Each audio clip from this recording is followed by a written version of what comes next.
우리 입술로 또 악기로 하나님을 귀하게 감동적으로 찬양해 주신 우리 찬양대 모두에게 감사를 드립니다. 네, 성도 여러분 안녕하십니까? 안녕하세요. 어제와 오늘 시간에 시대의 소망 예수 그리스도라는 제목으로 하나님의 말씀을 나누고 있습니다. 제가 미국 유학 중에 한 여성 선교회에 집회를 가게 되었습니다. 주중에는 말씀을 전했고 안식일에 개인 간증과 또 교회에서 하고 있는 선교의 소식을 좀 듣게 되었습니다. 한 교회에서 진행하고 있는 영적 친교 모임에 대한 소식을 듣는데 참 감동적이었습니다. 이 교회 여집사님 몇 분이 모여서 정노의 계단 책을 읽은 것을 나누기 시작했습니다. 그 모임에 와서 읽은 게 아니고 개인적으로 읽고 일주일에 한 번 모이는 시간에 몇 분 정도 이렇게 모여서 간증하고 서로 배운 거 깨달은 거 나누기 시작했습니다. 그게 너무 감동적이었어요.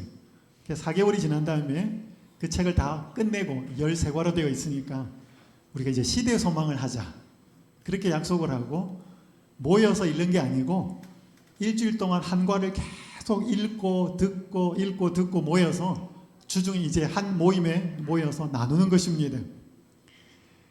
그 전에 이 모임을 하기 전에는 여집사님들이 교회에 와서도 친한 사람끼리만 친하고 그냥 형식적인 대화만 나누었는데 이 책을 읽고 이제 깨달은 바와 자기의 삶의 어떤 부분이 잘못된 부분과 이런 것들을 나누면서 회개하게 되고 하나님의 또 예수님의 사랑을 느끼고 깨달으면서 자신의 삶에 일어난 변화들을 나누기 시작했습니다. 이 시간은 거의가 우는 시간이었습니다. 그래서 서로 옆에 있는 분들에게 휴지 뽑아주고 그렇게 해서 2년을 보냅니다. 그러니까 이 집사님들이 좀 달라지기 시작했습니다. 야, 우리끼리 이렇게 말씀만 읽는 게 아니고 뭔가 일을 좀 하자. 이게 다 주부들이니까 그럼 우리가 뭘 제일 잘할 수 있냐? 제일 잘하는 걸 하자. 전부 다 여집사님이니까 우리 반찬 하나씩 만들어 오자. 그래서 반찬 하나씩을 만들어 와서 처음에는 교회에 출석을 하지 못하는 결석자들에게 방문을 가기 시작했습니다. 가서 음식 나누고 이야기 듣고 그런데 이게 좀 확장이 됩니다.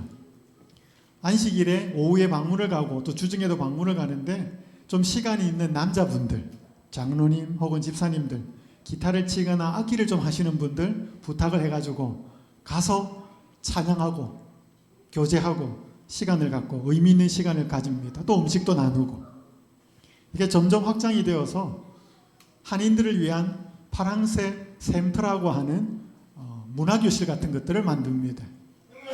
이게 교회 안에서 시작이 됐습니다. 이게 점점 불어나서 나중에는 건물을 얻어가지고 이게 지금 개관식을 하는 거예요. 샘터 개관식을. 그 교회의 이 소식들을 듣는데 굉장히 마음이 뜨거웠습니다. 어디에서 이 모임이 시작됐어요? 몇 명의 여집사님들이 정로의 계단 그것이 끝나고 2년 동안 시대의 소망을 계속 읽고 깨닫고 듣고 한 것들을 나누면서 마음이 뜨거워지고 삶의 변화가 일어나서 그것들이 처음에는 교인들을 대상으로 하다가 나중에는 지역사회로까지 확장이 되어 있는 그런 선교에 관련 소식들을 들으면서 굉장히 감동적이었습니다. 여러분 이 책은 그런 능력이 있는 이 속에 담겨있는 시대 소망이라고 하는 이 책 속에 담겨있는 그 예수님의 모습은 우리를 그렇게 뜨겁게 만들 수 있다는 것입니다. 이것이 지금 우리가 재림교회의 남은 교회의 한 성도로서 가지고 있는 굉장한 축복입니다. 원래 어제 계획은 오늘 제가 예수님의 십자가와 부활의 장면으로 시대 소망을 마무리를 좀 하려고 했는데 제가 어제 다 할 걸 못했어요. 그리고 제가 작년에 왔을 때 보니까 안식일에 예수님 부활에 관한 요한복음 11장을 가지고 설교를 했더라고요. 그래서 부활 부분은 좀 빼도록 하겠습니다. 앞부분 어제 못했던 부분 좀 하고 마지막 생애 예수님의 십자가와 관련된 부분에 시대 소망에 나와 있는 말씀들을 좀 살펴보겠습니다. 여러분 요한복음 5장에 보면 예수님이 베데스다 목가에 38년 된 병자를 찾아갑니다. 그 베데스다 목가에 전설이 하나 있었는데 물이 움직일 때 그 물에 제일 먼저 들어가는 사람은 무슨 병에 걸렸는지 나을 거다라는 소문이 있었습니다. 그러니까 당연히 환자들이 많이 모여왔겠지요. 근데 예수님이 이 환자에게 갑니다. 거기 38배 된 병자가 있더래. 예수께서 그 누운 것을 보시고 병이 벌써 오래된 줄 아시고 이르시되 내가 낫고자 하느냐. 병자가 대답하되, 빨간 걸 잠 읽어보겠습니다. 주여, 물이 움직일 때 나를 못에 넣어주는 사람이 없어 내가 가는 동안에 다른 사람이 먼저 내려가나이다. 굉장히 슬픈 이야기예요. 저도 움직여 보려고 하는데 나보다 먼저 갑니다. 자, 여러분 한 가지 질문을 드릴게요. 거기에 환자들 많았을까요? 병자들? 왜 하필 이 환자를 찾아갔을까요?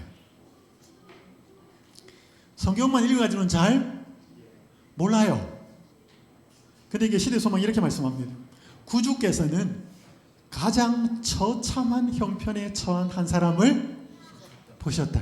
그러니까 거기 환자들 많은데 이 사람이 뭐예요? 가장 상태가 안 좋아요. 그 환자는 홀로 쓸쓸하게 자기는 하나님의 자비에서 끊겼다고 생각하면서 오랜 불행의 세월을 보내왔다. 이런 몸이 아프면요, 마음도 아파져요. 몸이 아프면서 마음이 건강한 사람이 있는데 거의 힘들어요. 정말 예수님하고의 관계가 깊지 않으면. 그러니까 몸이 아프면 마음까지도 병듭니다. 그러니까 이 사람은 뭐예요? 나는 몸도 아프지만 하나님이 나 같은 사람은 버렸다. 나는 하나님의 자비에서 끊겼다. 그러니까 이 사람은 몸도 아프고 뭐도 마음도 아픈 사람이에요. 그러니까 최악의 상황이에요. 여기 시대소망 206페이지는 이렇게 말합니다. 예수께서는 그 못가에 고통당하는 자들 가운데에서 당신의 치유력을 행사하시기 위하여, 그 다음 말이 또 뭐예요? 최악의 상황 가운데 있는 사람을 택하셨다 그랬어요. 와, 그러니까 예수님은 어떤 분이에요? 가장 최악의 형편 가운데 있는 사람을 찾아가시는 분이에요. 여러분, 예수님 만약 오늘 이 오남에 오시면 어디 가실 것 같아요? 만약에 예수님이 오남교회에 오시면 어디 가실 것 같아요? 여러분, 저기 만약에 높은 대통령이나 장관이나 높은 분들이 이 지역에 방문하면 어디 왔다 갈까요? 주로 시장을 만난다든지 자기들끼리 이렇게 사진 찍고 뭐 하고 갈 겁니다. 근데 예수님이 만약에 오신다면 이 지역에서, 이 교회에서 가장 최악의 형편 가운데 있는 사람한테 가실 거예요. 그럼 예수님이 그런 분이에요. 그러니까 오늘 여러분의 몸도 마음도 망가져서 내가 하나님의 자비의 대상이 되겠나라고 생각하실 필요가 절대로 없어요. 여러분, 우리가 더 비참해지고 형편이 어려우면 어려울수록 예수님은 우리에게 더 가까이 다가오는 분이에요. 그래서 여기에 환자들 굉장히 많았지만 이 베데스다에 예수님이 이 사람을 찾아간 것은 이 사람이 가장 도움이 필요하고 가장 형편이 열악했기 때문에, 몸도 마음도. 그러니까 여러분, 우리가 사시다가 힘들고 어려운 일이 닥칠 때 내가 어려울수록 예수님은 더 가까이 찾아오고 계신다 라고 생각하시면 틀림없습니다. 여기 예수님이 한 사람을 대하시는 모습이 나옵니다. 각 영혼은 마치 그가 구주께서 위하여 죽으신 유일한 사람인 것처럼 예수님에게 잘 알려져 있대. 그러니까 여러분, 한 사람 한 사람이 그분한테 유일한 사람인 것처럼 알려져 있다는 거예요. 그분은 마치 이 지구 표면에 그 사람 외에는 다른 사람이 없는 것처럼 각 사람을 돌보신다. 와, 감동적이지 않아요? 우리 한 사람을 그렇게 돌보신대. 비싼 이야기입니다. 그리스도에게 자신을 바친 영혼은 그분이 보시기에 온 세계보다 더 귀중하다. 이 빨간 잘 읽읍시다. 시작. 각 사람을 구원하여 당신의 왕국으로 인도하기 위해서라도 구주께서는 갈보리의 고통을 당하셨을 것이다.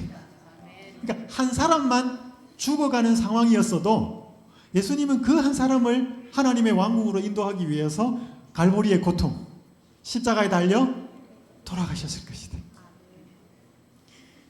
오늘 우리 어버이날이라고 여기 행사로 감동적인 안식일학교 순서를 했는데요. 여러분, 아이들이 많아도 여러 수십 명이 있어도 부모 눈에는 누구만 보여요? 자기 자식이 제일 또렷하게 보입니다. 여러분, 자식이 아무리 많아도 부모와 자식 간의 관계는 1대1입니다. 그죠? 여러분, 아무리 효도하고 부모님께 잘해도 어떤 자녀가 부모님과의 관계가 깨어져 있으면 다른 자녀가 아무리 부모에게 효도해도 그 깨어진 자녀와의 관계 속에서 누리지 못하는 그 상황에서 부모의 마음은 허전합니다. 그러니까 모든 관계가 1대1이에요. 이 세상에, 지구상에 아무리 사람이 많아도 예수님과 우리의 관계는 몇 대 몇이에요? 1대1입니다. 여러분, 그걸 잊어버리시면 안 됩니다. 그게 우리의 가치예요. 이 책은 그걸 잘 보여줍니다. 여러분, 애자승의라는 말이 있습니다. 이게 노자가 쓴 도덕경에 나오는 말인데, 이 도덕경 69장에는 뭔 내용이 나와 있는가 하면 전장에 나가는 군인이, 군사가 전쟁터에서 어떤 마음으로 싸워야 되는지를 설명하는 내용이에요. 근데 밑부분에 가다 보면 무기도 비슷하고 군사도 비슷하고 전략이 비슷하면 어느 군대가 이기겠느냐가 나와요. 그때 나와 있는 단어가 이 말입니다. 애자승의. 애자는 슬퍼한다는 말이에요. 슬퍼하는 자가 승리한다는 거예요. 그러니까 돌격 앞으로 와 했는데 막 죽을 거 아니에요. 칼에도 맞고 창에도 맞고 활에도 맞고. 근데 이 지휘관이 그 군인 한 사람 한 사람이 죽고 쓰러지고 부상당하는 것을 슬퍼하는 지휘관이 있는 군대가 이긴다는 것입니다.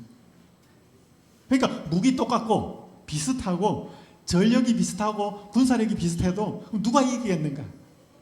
지휘관이 한 사람 한 사람을 아끼는 그런 지휘관이 있는 군대가 싸움에서 이긴다는 것입니다. 그게 설명하는 거예요.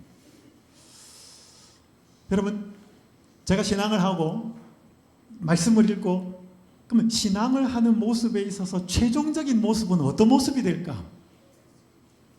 사람을 아끼고 사랑하는 모습의 그리스도인이 되는 것입니다. 그 굉장하고 높은 데 있는 사람 말고 보잘것없고 가진 것 없고 초라해 보이는 지극히 작은 한 사람 한 사람을 예수님의 마음으로 돌볼 수 있는 그리스도인이 되는 게 그게 신앙의 가장 아름다운 모습이에요. 왜? 예수님이 우리를 그렇게 대하니까. 그 예수님을 자꾸 내 마음에 모시고 닮으면 우리도 그렇게 된다는 것입니다.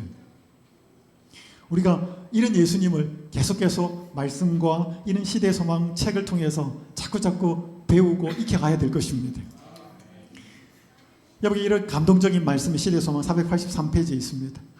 나는 그대의 슬픔을 견디었으며 그대의 투쟁을 경험하였으며 그대와 같은 유혹을 당하였다. 나는 그대의 눈물을 안다. 나도 역시 울었다. 인간의 귀로 차마 들을 수 없는 극한 슬픔을 나는 안다. 그대는 고독하고 버림을 받았다고 생각지 말라.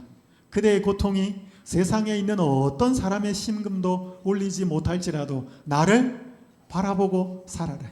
산들은 떠나며 작은 산들은 옮길지라도 나의 인자는 내게서 떠나지 아니하며 화평케 하는 나의 언약은 옮기지 아니하리라. 너를 긍휼히 여기는 여호와의 말이니라. 아멘. 여러분, 힘이 되는 말씀이죠. 여러분, 이게 어디에 나오는 말인가 하면 말씀인가 하면 시대의 소망 52장 거룩한 목자라고 하는 챕터에 나오는 내용입니다. 목자가 양을 어떻게 돌보고 있는지, 아무리 목자가 양을 잘 돌보아도 아버지 어머니만큼 자식을 돌보지는 않는다는 거죠. 그 이야기 하는 거예요. 제가 처음에 교회 나와서 좀 힘든 어떤 일이 있을 때, 제가 이 시대의 소망이라는 책 읽지 않았을 때, 대학교 1학년 때 어느 한 남지사님이 종이를 하나를 써가지고 제 손에 쥐어줘요. 이 뭔가 싶어서 펼쳐보니까 이 말씀이었습니다. 그래서 저한테 주신 말씀이었어요. 이 도대체 어디에 나와 있나? 나중에 보니까 이 시대의 소망에 있더라고요. 예수님이 우리를 이렇게 대하고 돌보고 계신다는 사실을 꼭 기억하시기를 간절히 바랍니다. 겟세마네로 좀 가겠습니다. 마지막 생애를 좀 살펴보려고 하니까요. 예수님이 겟세마네에서 내 마음이 매우 고민하여 죽게 되었다 라고 정말 힘들어 하셨습니다. 누가복음 22장 44절에 보면 힘쓰고 애써 더욱 간절히 기도하셨대. 여러분 여기 형용사가 몇 개나 붙어요? 힘쓰고, 앞에 부사인가요? 애써, 더욱, 간절히. 그러니까 우리가 생각하는 뭐 기도하면 하고 말면 말고 이런 기도가 아니에요. 이 기도는 땀이 땅에 떨어지는 뭐 같더라? 핏방울 같더라. 말 그대로 사투를 벌이셨습니다. 근데 제자들은 뭐 했어요? 잤다니까요. 여러분 예수님이 이렇게 기도하면 제자들은 땀을 흘릴 만큼은 기도했어야 돼. 피까지는 안 되더라도. 근데 제자들은 뭐 했어요? 잤다니까요. 여러분 이때 하늘에서는 예수님이 이런 기도를 할 때 기도하시는 겟세마네에서 예수님을 보고 하늘 아버지는 뭐 하셨을 것 같아요? 그게 이 시대 소망에 자세히 기록되어 있습니다. 겟세마네 동산에 하나님 아버지가 보낸 가브리엘 천사가 내려옵니다. 잠깐 읽겠습니다. 그분의 고통의 결과로 구원 얻게 될 영혼들에 대하여 말하면서 그 천사는 가브리엘입니다. 그리스도에게 열려있는 하늘을 가리켰다.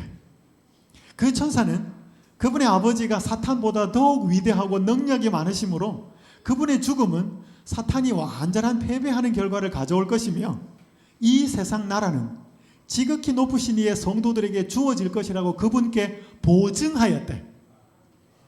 큰 무리의 인류가 구원, 곧 영원한 구원을 얻는 것을 볼 때 그분은 당신의 영혼의 수고를 보고 만족하실 것이라고 그 천사는 말하였대. 그리스도의 고뇌는 그치지 않았으나 우울과 낙담은 그분을 떠나갔다. 폭풍은 결코 경감되지 않았지만 폭풍의 표적인 그분이 폭풍의 분노를 대면할 강한 힘을 얻으셨대. 피에 젖은 그분의 얼굴에는 하늘의 평화가 깃들었다. 제자들은 자고 있는데 하나님 아버지는 가브리엘 천사를 보내어서 용기를 줍니다. 이거 마시지 마라 이 말이 아니고 너가 이 잔을 마셨을 때 어떤 일이 일어나게 될 건지를 알려줍니다. 사탄이 멸망할 것이고 그리고 한 사람 한 사람이 구원을 얻게 될 것이다. 한 영혼 한 영혼이 구원을 얻어서 하나님 나라의 백성이 될 것이라는 사실을 보증합니다. 여러분 예수님이 여기에서 힘을 얻습니다. 내가 죽는 결과 무슨 일이 이루어지는지에 대해서 확신을 가집니다. 여러분 그 보증을 가브리엘 천사가 와서 줍니다. 그때 예수님이 폭풍은 줄어들지 않았지만 폭풍에 대면할 힘을 얻습니다. 여러분 한국전쟁 때 참전한 페핀이라는 한 군인이 방송사와 인터뷰를 한 내용이에요. 한국으로 갈 때 나이가 18살이었대. 당시 원산에 상륙했다. 장진호 전투에서 살아 돌아온 전우는 몇 안 된다. 여러분 장진호 전투는 굉장히 치열했던 전투예요. 그 장진호 전투에 흥남부두에서 이 한국군이 철수하는 그 작전이 걸린 그 시간을 끌어줘야 되는 전투였습니다. 중공군 30만 명과 미 해병대 1사단 고지가 열 몇 번이 바뀝니다. 거기 투입이 됐어요. 정말 추웠대. 피곤하고 너무 무서웠대. 그때 전장에서 왜 여기까지 와서 싸워야 하는가라는 고민과 갈등이 심했다. 왜냐면 18살에 내가 여기 와서 왜 이렇게 싸워야 되는지 굉장히 고통했다는 것입니다. 돌아와서도 다행히 안 죽었어. 이 사람은 끔찍했던 순간을 잊으려고 노력했다. 계속 그 전쟁 트라우마에 시달리는 거예요. 이후 세월이 흘러 한국을 둘러보며 2018년 전쟁에 온 지 68년이 지난 후에 대한민국에서 한국 정부에서 한국 전쟁에 참전한 군인들을 초청을 합니다.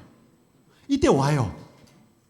그리고 서울 시내에 딱 도착해 보니까 이거 완전히 새로운 세상입니다. 전장에서 던진 질문에 대한 답을 그때 찾습니다. 이게 내가 싸운 결과였구나라는 확신을 그때 갖게 되었다는 거예요. 그러니까 약 한 70년 동안 그 전쟁의 트라우마로 시달렸는데 왜 내 동료들은 그렇게 와서 죽음을 당했고 나는 왜 이렇게 고통 속에 시달리는가 답을 못 찾았는데 대한민국 땅에 와서 68년 후에 이 나라 사람들이 이렇게 잘 살고 민주주의 그리고 행복하게 사는 모습을 보니까 내가 그때 했던 그 희생, 내 동료들의 죽음이 결코 헛된 죽음이 아니었구나라는 그때 답을 찾습니다.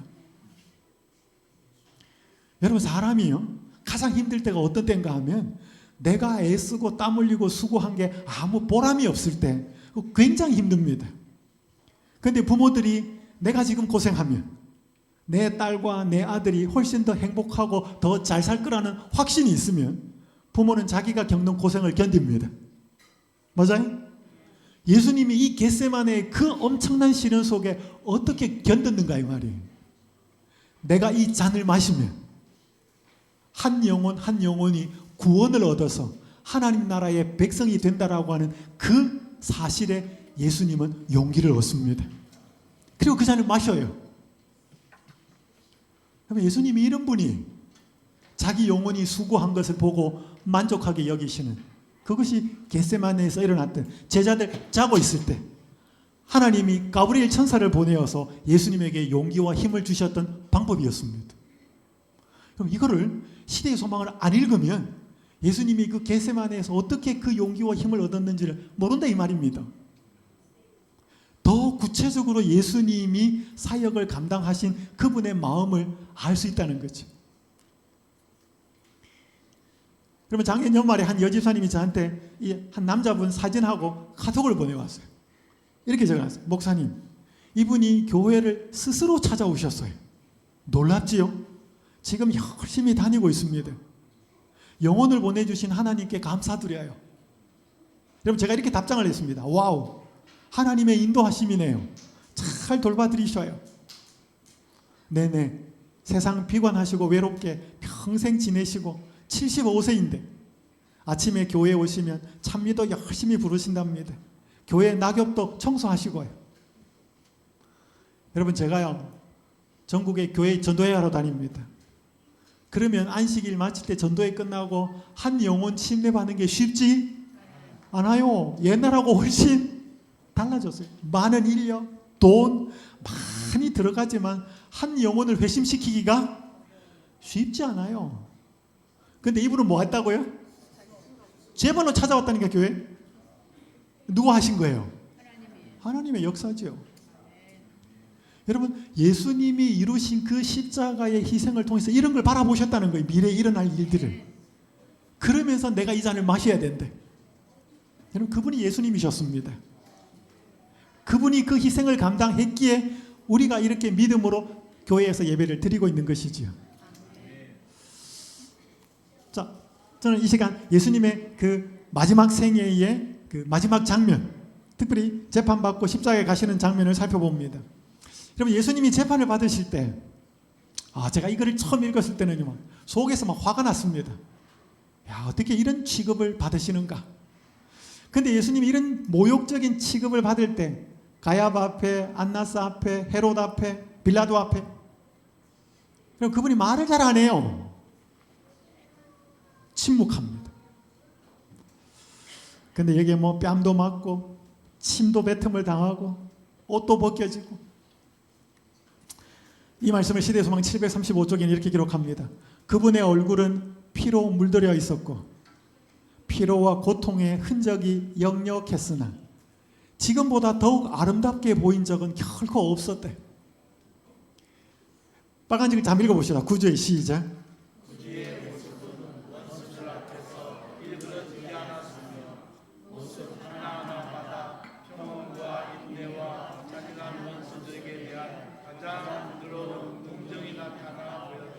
여러분, 예수님 재판 받으실 때요, 옆에 군중들은 인간이 아니었습니다. 날뜁니다. 사탄의 충동을 받았어요. 근데 재판을 받고 있는 예수님은 인간의 모습이 아니었습니다. 이분은 하나님이셨습니다. 그런 상황에서도 온유하고 평온하고 죄인들을 향하여 동정심이 가득한 그런 모습은 죄인이 지을 수 없는 거예요. 여러분, 우리 좀 억울한 일 당해봐요. 누군가가 모욕적인 말 해가지고 우리 뚜껑 열리게 한번 해봐요. 이런 표정이 나오는가? 어렵습니다. 불가능합니다. 그분의 태도에는 비겁하게 약점을 보이는 일이 없었고 오히려 오래 참으시는 힘과 위엄이 있었대. 여러분, 이게 진짜 힘이에요. 사람들은 겉으로 폭발시키는 힘이 세면은 그게 그 사람이 세다고 생각하는데 성경은 그렇게 말하지 않습니다. 속으로 참고 인내하고 온유해주고 겸손해질 수 있는 게 그게 진짜 파워예요. 그거는 예수님의 마음이 없으면 불가능합니다. 시대소망 703쪽에 이렇게 말합니다. 당신에게 던져지는 인간들의 모든 조롱과 모욕을 인성으로 견디시는 것이 그분의 사명의 일부였다 그랬어요. 그러니까 여러분, 십자가에 달려서 돌아가시는 것만이 그분이 감당해야 될 사명이 아니고 뭐까지? 침 뱉으면 침 뱉음을 당하고 뺨을 때리면 뺨을 맞고 모욕적인 말을 하면 들어야 하는 것도 그분이 감당해야 될 사명이었다는 거예요. 여러분, 제가 목회자 연수에 들어오면 이야기합니다. 목사님들이, 장로님들이나 집사님들이 애매한 소리 할 때, 때때로 억울한 일 당할 때도 목사님들이 설교하는 만큼이 사명이듯이 그런 말을 듣는 것도 사명이어야 합니다. 예수님이 그렇게 가셨으니까. 여러분, 근데 우리는 이걸 못 견뎌합니다. 이런 대접을 받는 걸. C.S. 루이스가 이런 말을 합니다. 나는 세상에서 벌어지는 모든 일이 경제적이고 성적인 동기에서 비롯된다고 보지 않는다. 여러분, 세상에서 일어나는 많은 일들이 돈 때문에 움직입니다. 안 하려고도 하다가 돈 때문에 합니다. 그리고 성적인 동기, 많은 부분에 이런 부분으로 움직여집니다. 이 세상이. 근데 이 사람이 그것도 아니고 더 사람을 움직이게 만드는 동기가 있는데 그게 뭐냐면 답은 내부인이 되려는 욕망과 갈등이다. 그러니까 주변 사람이 아니고 핵심 인물이 되고 싶은 욕망이 움직여 간다는 것입니다. 여러분, 이 세상에 태어나서 어느 조직이든지 단체이든지 주변에 있는 걸 원하는 사람은 아무도 없습니다. 다 어디가 되고 싶어요? 그 중앙에 들어가고 대접받고 싶고 인정받고 싶지. 여러분, 그래서 우리는 뭐 남자도 마찬가지고 여자도 마찬가지입니다. 자기가 마땅히 받아야 될 대접을 못 받으면 우리 사람은 굉장히 힘들어합니다. 근데 예수님이 이 땅에 오셔서 그분이 받아야 될 대접을 제대로 받았어요? 못 받았어요? 못 받았어요. 못 받았습니다. 그럼 우리가 대접을 제대로 못 받을 때 우리는 어떻게 할까요? 여러분, 교회에서 열심히 일했는데 아무도 안 알아주면 일하고 싶어요? 안 하고 싶어요?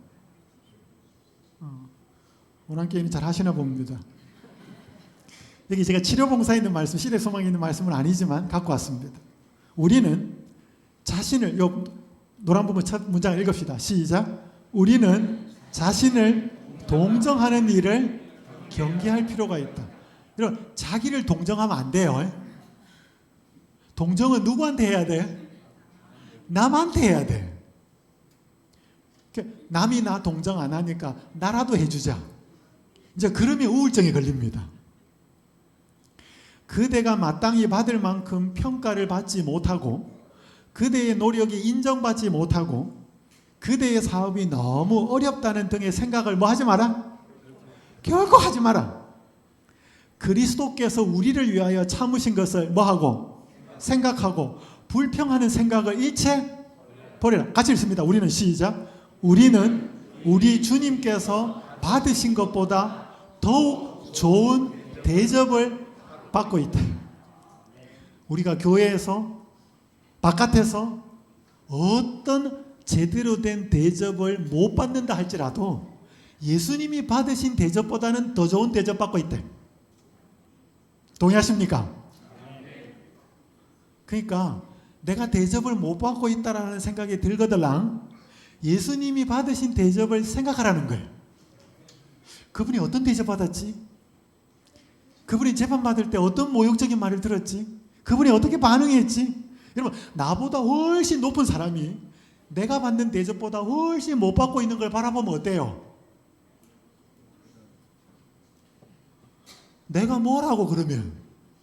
나는 저 사람보다 높지도 않고 더 위대하고 대단하지도 않는데 저 사람이 저런 대접 받는데 내가 뭐라고 그렇게 대접을 받아야 되는가? 라는 생각 안 들까요? 들겠죠? 그래서 예수님이 훨씬 더 못한 대접 받으신 거를 여러분이 섭섭하고 왜 나를 이렇게 대접하지라는 생각이 들 때마다 생각하시기 바랍니다. 여러분, 아무리 우리가 대접 못 받아도 누구한테 서운한 소리 들어도 얼굴에 침뱉음을 받은 적 없죠? 아마 그러면 우리 세상 다 살았을 거예요. 완전히 뚜껑 열릴 겁니다. 내 얼굴에 누가 침뱉었다면. 그런 적 없잖아요.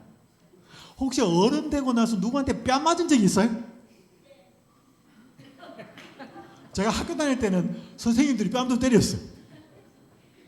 여러분, 누가 나를 강제로 옷을 벗겨가지고 빨가벗긴 적 없죠?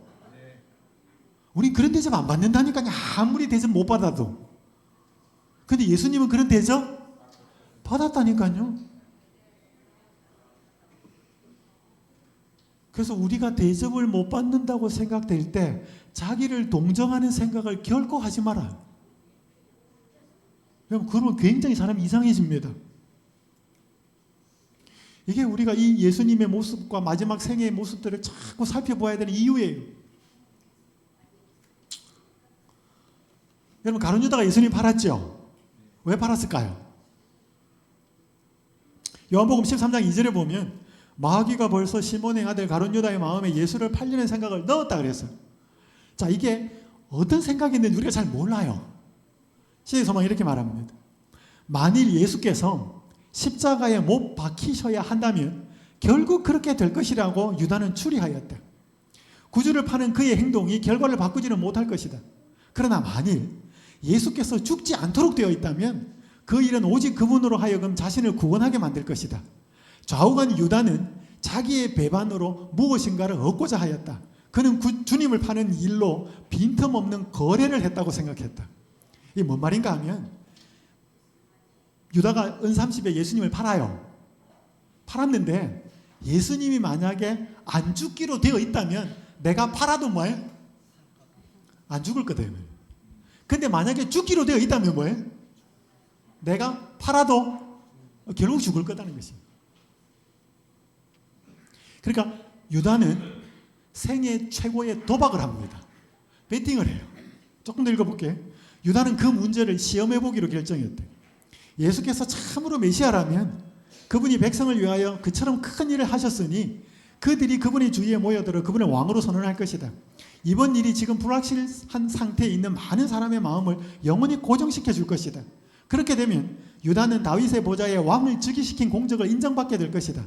그리고 그 일은 그로 하여금 새 왕국에서 그리스도 다음 자리를 얻도록 해줄 것이다. 이게 뭔 말인가 하면 팔았잖아요. 예수님을 극도의 코너로 몰아가는 거예요.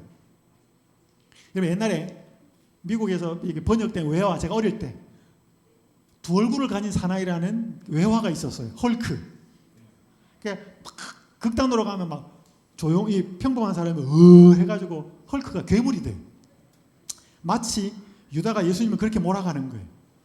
그래서 예수님이 하나님인데 너희가 나를 도대체 누구로 아느냐라고 하나님의 모습으로 확 신성을 발휘하면 뭐예요? 다 죽는 거죠. 그래서 안 죽거나 하나님의 아들 그리스도라면 극도의 코너로 몰아갔는데 힘없이 잡혀 죽으면 메시아 아니라는 거죠. 그럼 손 들고 나오겠다는 거지. 근데 예수님이 자기가 하나님으로서 신성을 발휘하는 것으로 그분이 그렇게 나타난다면 유다가 그렇게 만들었으니까 그 역할을 자기가 했으니까 그리스도가 새 나라를 세우면 넘버 2는 누가 될 거다? 자기가 될 거다. 여러분, 이 유다가 이게 유다의 생각이었습니다. 팔아가지고 코너로 몰아가지고 죽으면 그리스도 아니니까 손 들고 나올 거고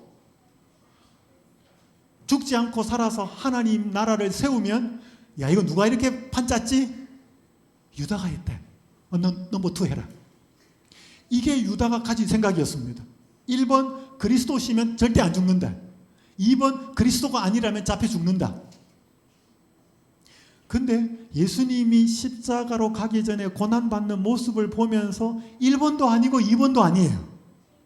유다가 당황합니다. 분명히 그리스도야. 얼굴의 모습과 태도와 그 모습은 인간이 아니에요. 근데 그러면 살아야 돼, 죽어야 돼? 살아야 돼. 유다의 계산으로는. 근데 그분이 죽는 쪽으로 갑니다. 유다가 충격을 받습니다. 그래서 재판장이 쫓아 들어갑니다. 은삽식 도로 갖고 와서 대제사장에게 내가 무죄한 피를 팔았다고 도로 물르자 그럽니다. 눈도 깜짝 안 합니다. 근데 예수님을 붙잡고 자기를 구원하라고 부탁합니다. 근데 예수님이 뭐라 그래? 내가 이 일을 위해 왔다 그래. 그러니까 1번 그리스도시면 안 죽는다. 2번 그리스도가 아니면 죽는다. 근데 예수님이 행하신 모습은 그리스도이신데 뭐 한 거예요? 돌아가신 거예요. 3번이야. 유다는 이 생각이 없었어. 여기까지 생각을 못 한 거예요. 그래서 유다는 그 죄책감 때문에 하나님의 아들 그리스도를 팔아서 죽게 만들었다는 죄책감으로 목매달아 죽습니다. 여러분, 이게 유다의 비극이에요. 근데 성경에는 유다의 마음에 예수를 팔려는 생각을 넣었다라 짤막하게 나와 있지만 이게 구체적으로 뭔 생각인지를 몰라요. 시대소망은 이렇게 분명하게 설명합니다. 아, 유다가 그렇게 배팅을 했구나, 도박을 했구나. 그게 어떻게 되었느냐. 보셔요. 시대소망 313페이지 보면 한 가지 죄를 마음에 품거나 한 가지 그릇된 행습이 생애 가운데 남아있다면 온 심신이 어떻게 된다? 오염된다. 그 사람은 불의의 도구가 된다. 여러분, 우리의 마음에 품고 있는, 회개하지 않고 버리지 않는 죄 하나가 있으면 우리 전체를 오염시켜버리고 우리가 불의의 도구, 사탄이 쓰는 도구가 된대요. 굉장한 말씀이고 두려운 말씀이에요. 근데 이게 딱 유다에게 적용이 됩니다. 유다는 본래 돈에 대하여 강한 애착을 가지고 있었으나 이런 행동은 예수님을 파는 선택에 예수님을 파는 행동을 할 만큼 늘 부패되어 있었던 것은 아니대. 그는 악한 탐욕의 정신을 길러서 마침내 그것이 그의 생애의 주된 동기가 되도록 했다. 돈에 대한 애착이 그리스도께 대한 그의 사랑을 능가했다. 그 다음 읽겠습니다. 시작.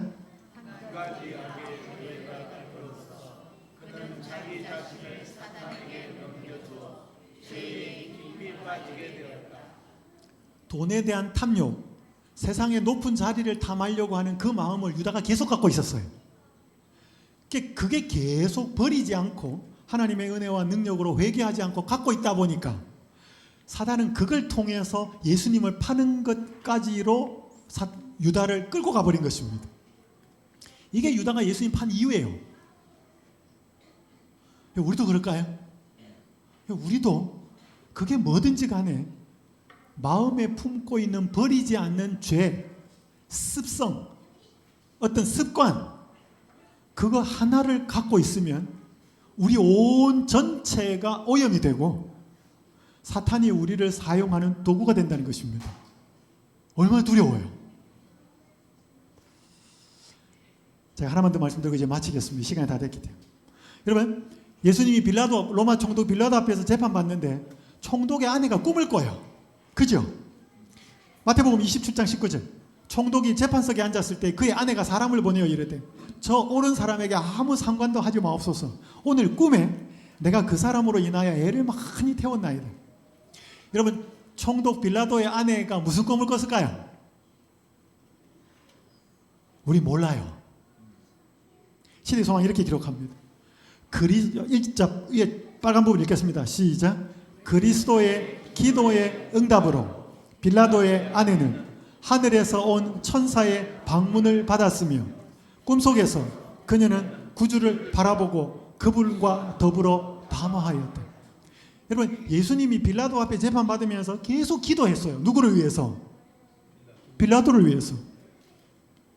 한 영혼, 빌라도도 구원받아야 될 영혼이니까. 예수님이 빌라도를 위한 기도의 응답으로 빌라도 아내가 꿈을 꿉니다. 빌라도의 아내는 유대인이 아니었으며 꿈속에서 예수님을 바라보았을 때 그녀는 예수님의 품성과 사명에 대하여 아무런 의심도 하지 않았다. 그녀는 그분이 하나님의 왕자이심을 알았다. 그녀는 재판정에서 신문 받으시는 예수님을 바라보았으며 죄수의 손처럼 단단히 묶인 손을 보았다. 그녀는 헤롯과 그의 군병들이 무서운 일을 행하고 있는 것을 보았다.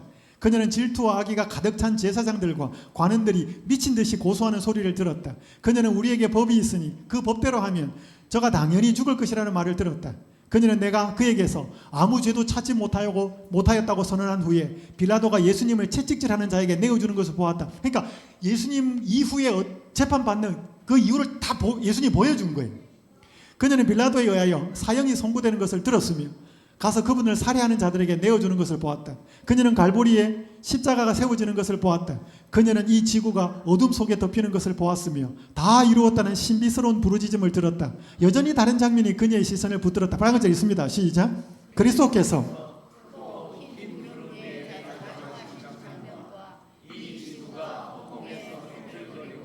그분을 살해한 자들이 그분의 영광 앞에서 도망치는 것을 보았다. 그 여인은 몹시 놀라 큰 소리를 지르며 잠에서 깨었다. 그리고 즉시로 빌라도에게 경고의 기별을 써보냈다. 여러분, 여기 빨간 글자 그리스도께서 크고 흰 구름 위에 좌정하신 장면, 무슨 장면일까요? 재림하시는 장면이에요. 그러니까 예수님의 기도의 응답으로 빌라도의 아내는 예수님이 어떻게 돌아가시고 예수님이 하늘에서 다시 오시는 재림의 장면을 꿈을 통해 보았다는 거예요. 그 예수님이 보여줍니다. 이 아내가 너무 놀라서 깨요. 그리고 빌라도에게 전가를 보냅니다. 이 사람을 절대로 해서는 안 됩니다. 여러분, 이게 전부 다 예수님의 사역에서 이루어졌던 장면들이에요. 근데 우리는 성경만 봐가지고는 잘 모른다니까요.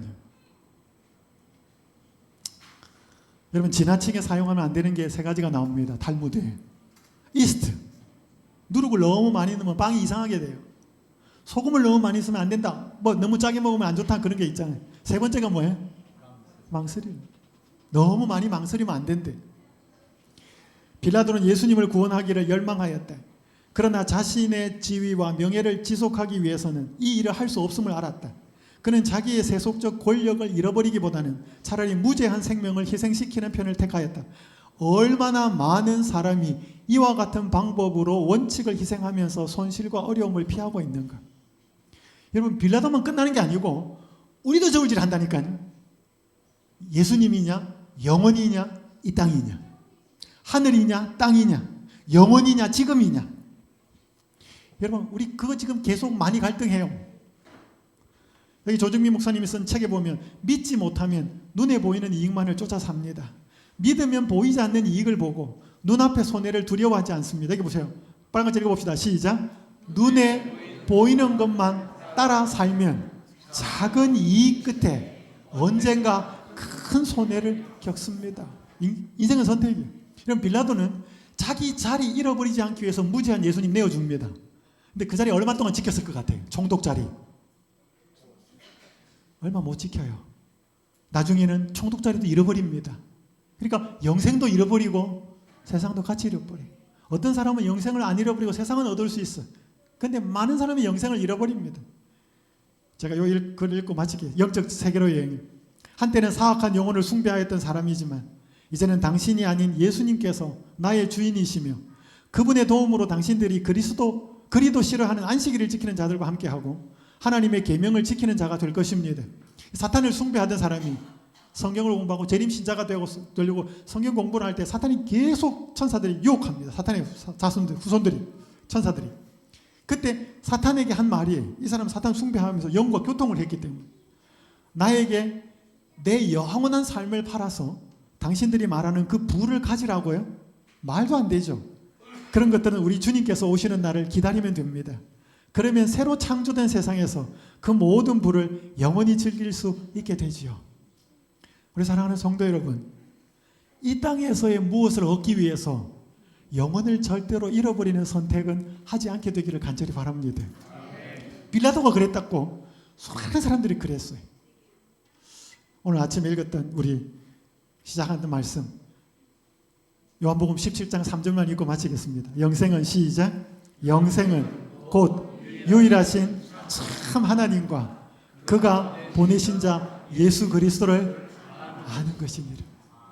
여러분, 영생이 누구를 아는 데 달렸어요? 영생이 예수님을 아는 데 달렸어요. 예수님을 얼마나 제대로 아느냐에 따라서 영생이 달렸습니다. 왜? 그분을 모르면 믿을 수가 없기 때문에. 그 예수님을 생생하게 보여주는 남은 우리에게 준 정말로 중요한 선물이 뭐라고요? 시대 소망. 여러분, 이 책 허투루 보지 마시고 옛날에 읽으셨더라도 다시 안 읽으신 분들은 더 마음을 갖고 읽어보신다면 예수님이 눈에 보이고 귀에 들리고 손으로 만져질 것입니다. 그래서 오남교회를 출석하는 모든 분들이 영생에 관한 소망을 확실히 이 예수님 때문에 부여잡는 성도들이 되시기를 간절히 바라면서 말씀 마치겠습니다.